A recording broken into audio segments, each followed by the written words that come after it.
जय श्री कृष्णा। आज हम आपको एक ऐसे विषय के लिए बताने जा रहे हैं कि जो बहुत कम लोगों को जानकारी में होगा, और ये है कि हमारे आदि प्राचीन ऋषि भृगु ने भगवान विष्णु को छाती पर लात यानी कि पैर क्यों मारा था। हम इस पर विचार करें। आपसे कहना चाहूँगा कि आप मेरे चैनल को सब्सक्राइब करें, बेल आइकन दबाएं, शेयर करें और अपने कमेंट्स निश्चित रूप से लिखें। चलो हम अपने विषय पर आते हैं। एक बार कश्यप ऋषि ने एक बहुत बड़ा हवन यज्ञ संपादित किया। जब वो हवन यज्ञ संपादित कर रहे थे तो उसमें बहुत से ऋषियों को उन्होंने आमंत्रित कर रखा था, और उसी समय नारद मुनि वहाँ पर पहुँचे। उन्होंने पूछा कि आप ये जो हवन यज्ञ कर रहे हैं, इसका भोग त्रिदेव में से किसे लगाएंगे। यह सुनते ही सभी ऋषियों में सन्नाटा छा गया। तब कश्यप ऋषि बोले कि जो श्रेष्ठ होगा उसको हम भोग लगाएंगे। श्रेष्ठता कैसे सिद्ध हो, यह प्रमाणित करने के लिए, निर्धारित करने के लिए भृगु ऋषि को नियुक्त किया गया। भृगु ऋषि सबसे पहले ब्रह्मा जी के पास गए। मैं आपको एक बात बता दूं कि भृगु ऋषि ब्रह्मा जी के मानस पुत्र। जब भृगु ऋषि ब्रह्मा जी के पास गए तो वे माँ सरस्वती के साथ बैठकर अपने हाल में मग्न थे। उन्होंने उठकर भृगु ऋषि का आदर सम्मान नहीं किया। भृगु ऋषि को बड़ा गुस्सा आया, बड़ा क्रोध आया, और उन्होंने ब्रह्मा जी से कहा कि आपको ख्याल नहीं है कि एक ऋषि आपके पास में आया है। ब्रह्मा जी ने कहा कि भाई ऋषि तो तुम बाद में हो, पहले मेरे मानस पुत्र हो। तो एक पिता क्या अपने पुत्र के सम्मान में उठेगा? पुत्र को चाहिए कि वह कोई बात हो तो अपने पिता से कहे, परंतु भृगु ऋषि को यह समझ में नहीं आया। उन्होंने अपना अपमान समझा और अपमान समझकर ब्रह्मा जी को श्राप दे दिया कि आपको मैं श्राप देता हूँ कि पृथ्वी पर आपकी कोई पूजा अर्चना नहीं करेगा।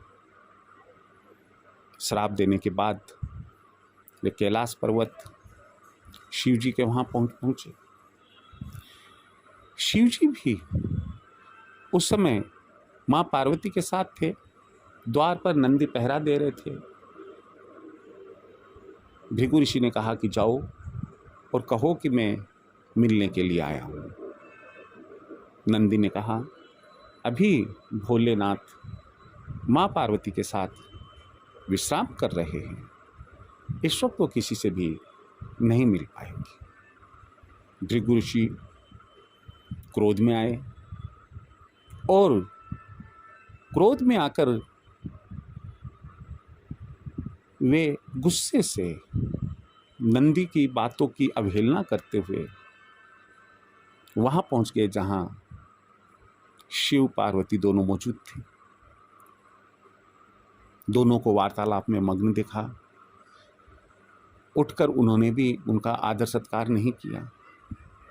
तब क्रोध में आकर भृगु ऋषि ने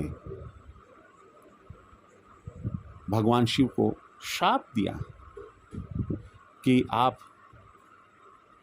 अपने आनंद में मग्न हैं, आप एक ऋषि का आदर सम्मान भी नहीं कर पाते हैं। मैं आपको श्राप देता हूँ कि पृथ्वीलोक में केवल आपकी लिंग पूजा होगी, आपको साकार रूप में कोई नहीं पूजेगा। ये श्राप देकर वे चले गए। फिर वो क्षीर सागर पहुंचे।